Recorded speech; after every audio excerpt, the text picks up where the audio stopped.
महाभारत के उन महान योद्धाओं में से एक योद्धा जो आज भी हमारे बीच जीवित है, वो है अश्वत्थामा। हम बचपन से सुनते आ रहे हैं कि अश्वत्थामा को श्री कृष्ण का भयानक श्राप मिला है।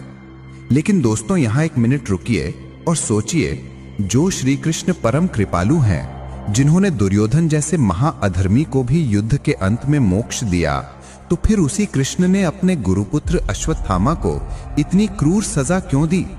क्या यह सिर्फ कृष्ण का गुस्सा था या फिर आने वाले समय के लिए कोई गुप्त योजना? इतिहास गवाह है कि जब भी भगवान ने या किसी ऋषि ने श्राप दिया है, तब वो भविष्य के किसी बड़े काम के लिए निमित्त बना है, यानी कारण। तो क्या अश्वत्थामा को मिला श्राप सिर्फ सजा है या फिर कलयुग के अंत में आने वाले भगवान कल्कि के लिए कोई पूर्व तैयारी? और अगर हां, तो कल्कि अवतार में अश्वत्थामा की भूमिका क्या होगी? वे अभी कहां हैं और क्यों उनका नाम 7 चिरंजीवियों में चुना गया है? आइए आज इन सभी रहस्यों से पर्दा हटाते हैं। वीडियो अंत तक देखिएगा, सच आपको चौंका देगा। अब सबसे पहले यह समझते हैं कि अश्वत्थामा अमर क्यों है। महाभारत के युद्ध के अंतिम दिनों में जब पांडवों की जीत तय थी, तब अश्वत्थामा ने बदला लेने की भावना में आकर एक महापाप किया। उसने अभिमन्यु की पत्नी उत्तरा के गर्भ पर एक ब्रह्मास्त्र छोड़ा। उसका उद्देश्य पांडवों के वंश का नाश करना था। यह देखकर भगवान श्री कृष्ण अत्यंत क्रोधित हुए। उन्होंने अश्वत्थामा के माथे पर लगी दिव्य मणि निकाल ली और उसे एक भयानक श्राप दिया। कृष्ण ने कहा था, हे अश्वत्थामा, तू पाप का भागीदार है। तेरे शरीर के घाव कभी नहीं भरेंगे। तू हजारों वर्षों तक, युगों तक अकेला भटकता रहेगा। मृत्यु तेरे पास नहीं आएगी और लोग तुझसे दूर भागेंगे। दोस्तों, ऐसा माना जाता है कि उस दिन से लेकर आज तक अश्वत्थामा पृथ्वी पर भटक रहा है।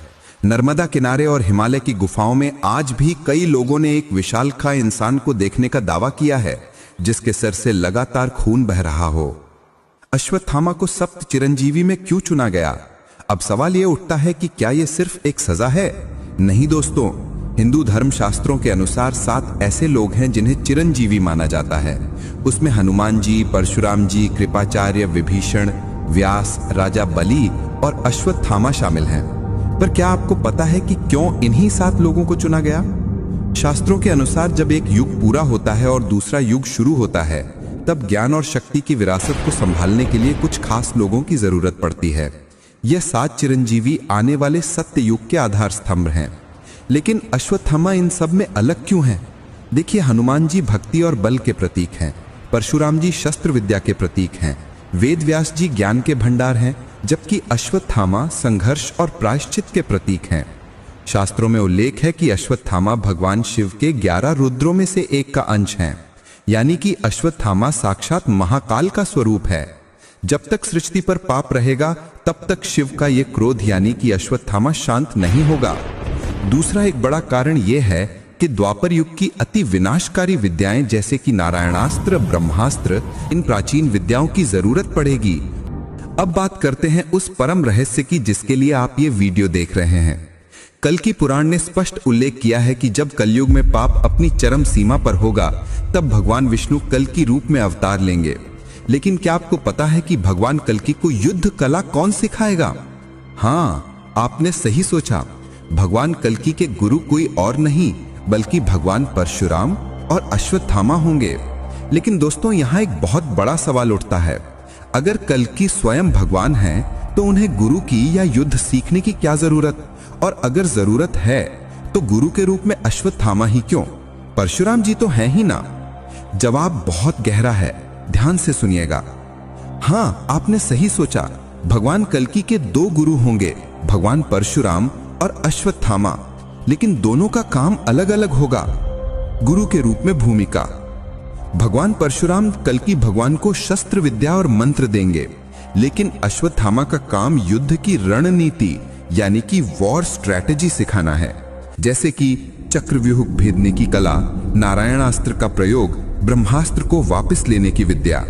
यह ज्ञान सिर्फ और सिर्फ अश्वत्थामा के दिमाग में सुरक्षित है। अश्वत्थामा 5000 वर्षों से इस ज्ञान को संभाल कर बैठे हैं ताकि वे कल्कि भगवान को ये लॉस्ट टेक्नोलॉजी सिखा सकें। महाभारत के युद्ध का प्रैक्टिकल अनुभव कल्कि अवतार के लिए बहुत काम का साबित होगा। सेनापति के रूप में भूमिका। अब बात करते हैं ग्राउंड लेवल के युद्ध की। जब कल्कि भगवान म्लेच्छों और कलयुग के राक्षस कली के सामने युद्ध करेंगे, तब उन्हें एक ऐसे सेनापति की जरूरत पड़ेगी जिसे मौत का डर ना हो। अश्वत्थामा अमर है, उसे कोई मार नहीं सकता। कल्कि पुराण के अनुसार अंतिम युद्ध में अश्वत्थामा बाएं हाथ का काम यानी कि बाएं हाथ की तरह सहायता करेंगे। वे कल्कि सेना के मुख्य सेनापति बनेंगे।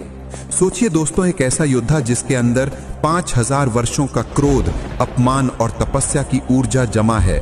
जब वो रणभूमि में उतरेगा तो कैसा विनाश करेगा। वो अपनी हजारों वर्षों की तपस्या का उपयोग धर्म की स्थापना के लिए करेगा। और यही वो पल होगा जब कृष्ण का श्राप वरदान में बदल जाएगा। कृष्ण ने अश्वत्थामा को अमरता का श्राप इसलिए दिया था क्योंकि वे जानते थे कि कलयुग के अंत में इस योद्धा की जरूरत पड़ने वाली है। अश्वत्थामा का प्रायश्चित तभी पूरा होगा जब वो कल्कि अवतार को जीत दिलाएगा। एक बच्चे यानी कि उत्तरा के गर्भ पर हमला करने वाला अश्वत्थामा कलयुग के अंत में पूरी मानव जाति का रक्षक बनकर मुक्ति पाएगा। यह है विधाता की लीला। क्या अश्वत्थामा अभी हमारे बीच है? इस वीडियो का सबसे रोमांचक भाग अब शुरू होता है। क्या ये सिर्फ बातें हैं? नहीं, इतिहास में और अभी के समय में भी कई लोगों ने अश्वत्थामा को देखने का दावा किया है। चलिए जानते हैं ऐसी 3 सच्ची घटनाएं। घटना 1, पृथ्वीराज रासो में उल्लेख मिलता है कि पृथ्वीराज चौहान एक बार जंगल में शिकार करने गए थे। वहां उन्हें एक वृद्ध लेकिन तेजस्वी व्यक्ति मिला जिसके सिर पर घाव था। पृथ्वीराज चौहान, जो कि खुद शब्दभेदी बाण के जानकार थे, वे समझ गए कि यह कोई साधारण इंसान नहीं है। कहा जाता है कि उस व्यक्ति ने पृथ्वीराज चौहान को शब्दभेदी बाण विद्या के कुछ गुप्त रहस्य दिए थे और फिर गायब हो गए थे। अश्वत्थामा को जूनागढ़ में भी देखा गया है। उस वीडियो की लिंक आपको कमेंट और इस आई बटन में मिल जाएगी। घटना 2, ये बात बहुत पुरानी नहीं है। मध्य प्रदेश के एक छोटे से गांव में एक आयुर्वेदिक डॉक्टर के पास रात में एक अजीब आदमी दवा लेने आया था। वो आदमी 10 से 12 फीट लंबा था और उसके माथे पर एक गहरा घाव था जिससे लगातार खून और मवाद निकल रहा था। डॉक्टर ने मरहम लगाया और पट्टी बांधी, लेकिन खून बंद ही नहीं हुआ। डॉक्टर ने पूछा, आप कौन हैं? ये घाव सामान्य नहीं है। तो व्यक्ति ने बस हंसकर कहा कि ये घाव कभी नहीं भरेगा। जब डॉक्टर दवा लेने अंदर गए और वापस आए तो वो आदमी गायब हो गया। लोग कहते हैं कि वो अश्वत्थामा ही थे जो अपनी पीड़ा कम करने आए थे।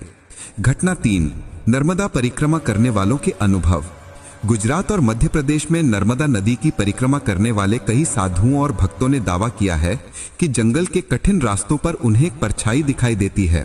वो साधुओं से खाना नहीं मांगता, लेकिन वो सिर्फ 2 चीजें मांगता है, हल्दी और तेल। आयुर्वेद के अनुसार हल्दी और तेल घाव भरने के लिए इस्तेमाल होता है। असीरगंज के किले के आसपास के गांव के लोग तो ये भी कहते हैं कि रात में किले पर से किसी के रोने और चीखने की आवाज आती है।